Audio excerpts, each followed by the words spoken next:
तो दोस्तों स्वागत है आपका मेरे चैनल कोड का बुका पे। आज का टॉपिक बहुत ज़्यादा इंटरेस्टिंग होने वाला है। आज हम पढ़ने वाले हैं इमेज टैग के बारे में। किसी भी वेबसाइट में इमेज टैग की बहुत ही ज़्यादा ज़रूरत होती है, पर इमेज टैग को वेबसाइट में यूज़ कैसे करें। ठीक है, तो उसके लिए हमें क्या करना है, सबसे पहले हमें एक बनाना है इमेज टैग। ठीक है, इमेज टैग होता है सेल्फ क्लोजिंग टैग। ठीक है, आपको इतनी बार समझ में आ गई ये क्या होता है, सेल्फ क्लोजिंग टैग। जैसे HR और BR होते हैं, हमने पहले वीडियो में पढ़े हैं। ठीक है ना। लेकिन अब इस इमेज के लिए हमें एक इमेज भी चाहिए इस इमेज टैग के अंदर डालने के लिए। तो वो इमेज हम कहाँ से लेके, हम कहीं से भी डाउनलोड कर सकते हैं। फॉर एग्जांपल मैं गूगल पे लिखता हूँ अभी इमेजेस, मैं एक इमेज बेसिकली डाउनलोड कर रहा हूँ। आपके पास हो, आप कोई भी इमेज यूज़ कर सकते हो। ठीक है, अब जैसे मैंने इस इमेज को यहाँ पे डाउनलोड कर लेता हूँ। यहाँ पर HTML ट्यूटोरियल के अंदर मैं एक फ़ोल्डर बना लेता हूँ यहाँ, और इमेजेस नाम रख देते हैं।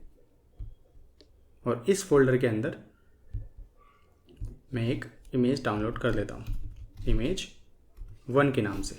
ठीक है, ओके, वापस चलते हैं। देखो, अब मैं इसको सेव करता हूँ, और यहाँ पे हमने अभी तक जितना ही पढ़ा हुआ है, देखो सारे के सारे, यहाँ एक फ़ोल्डर आपको दिख रहा है ऊपर इमेजेस के नाम से। इसके अंदर एक बनी हुई है इमेज image1.jpeg। ठीक है, अब इस इमेज को हमें यूज़ करना है इस टैग में, ताकि हम इस इमेज को देख सकें कहाँ पर, अपने ब्राउज़र में।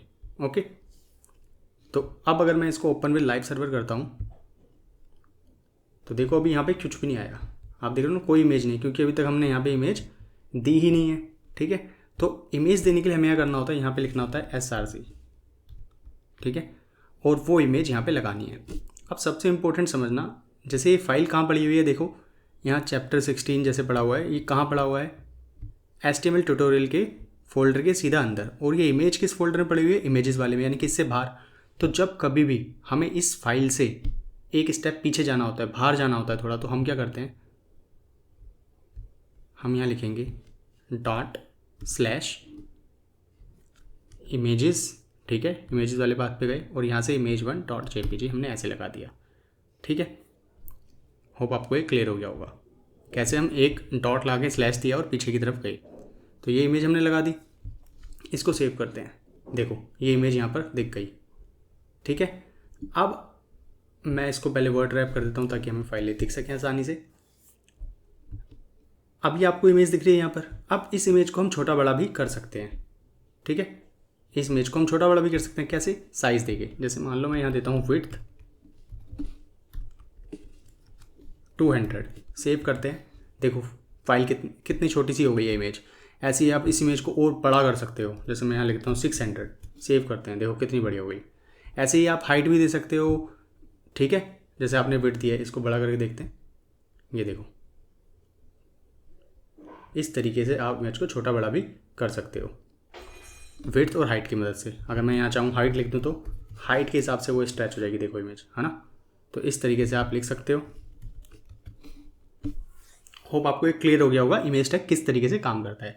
अच्छा, इस इमेज के अंदर एक और होता है ऑल्ट एट्रीब्यूट। जैसे हमने यहाँ पे लिखा हुआ है ना SRC एट्रीब्यूट, और उसके अंदर लिंक दिया है और हाइट 100 दी हुई है। तो यहाँ पर हम लिखते हैं एक एट्रीब्यूट ऑल्ट। ये क्या काम करता है, कभी कभी क्या होता है, हम इमेज का URL गलत दे देते हैं, या इमेज हमने दी थी और वो डिलीट हो गई है ना, वो इमेज उस बात पे होती ही नहीं। तो यूज़र को कैसे पता लगेगा अगर यहाँ पे इमेज ही नहीं होगी। मान लो अगर मैं इस इमेज का नाम गलत लिख दूँ, अब ये इमेज तो वहाँ पे उस फोल्डर में है ही नहीं। सेव करते हैं, देखो यहाँ कुछ नहीं आया। ठीक है, अब मैं इस ऑल टैग को पहले हटा के दिखाता हूँ आपको। ठीक है ना, अभी देखो यहाँ पे कुछ भी नहीं आएगा, है ना। अब लेकिन हम चाहते हैं कि जब ये इमेज ब्रेक हो, तो उस ऑल टैग के अंदर कुछ पड़ा होना चाहिए, मतलब इमेज ना दिखे तो कुछ और दिखे। तो उस केस में क्या करते हैं, हम ऑल टैग लिखते हैं, और यहाँ पे लिख देते हैं इमेज। जैसे मैं लिख देता हूँ इमेज टाइटल। ये कुछ भी हो सकता है, आप इस टेक्स्ट को यहाँ कुछ भी लिख, देखो इमेज नहीं आई तो क्या आया, इमेज टाइटल। पर मान लो अगर ये इमेज आ जाती, सेव करते हैं, तो वो टाइटल नहीं आता। सिंपल। अब एक चीज़ इसमें और है, ये जो ऑल टैग है ना, ये बहुत ज़्यादा मदद करता है SEO में भी। तो आप कभी भी इमेज लिखते हो तो ऑल टैग जरूर लो। इमेज टाइटल से मेरा मतलब है, यहाँ पे आपको जो आपने इमेज डाली है, जैसे जो भी इस इमेज का डिस्क्रिप्शन है, थोड़ा बहुत जो भी आप समझ सकते हो, ट्री है, सीनरी है, तो वो सब आप यहाँ पे ऑल टैग के अंदर लिख सकते हो।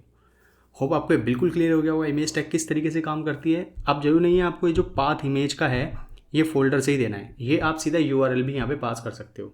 ठीक है, जैसे हमने यहाँ पे इमेज सर्च कर दी, इस इमेज को देखते हैं, और मैं इसको कर देता हूँ open image in new tab. ठीक है, इस URL को हम कॉपी करते हैं और इस SRC के अंदर डाल देते हैं। मैं यहाँ पेस्ट कर देता हूँ, इसको सेव करा, ठीक है। देखते हैं, देखो ये इमेज यहाँ पे दिख गई। तो आप इस तरीके से भी कर सकते हो अगर आप डायरेक्टली किसी लिंक से इमेज को यूज़ करना चाहते हो। लेकिन हम जब भी कभी वेबसाइट बनाते हैं तो हम कैसे करते हैं, एक स्पेसिफिक पाथ देते हैं, उस पाथ में से उस इमेज को उठाते हैं और यूज़ करते हैं।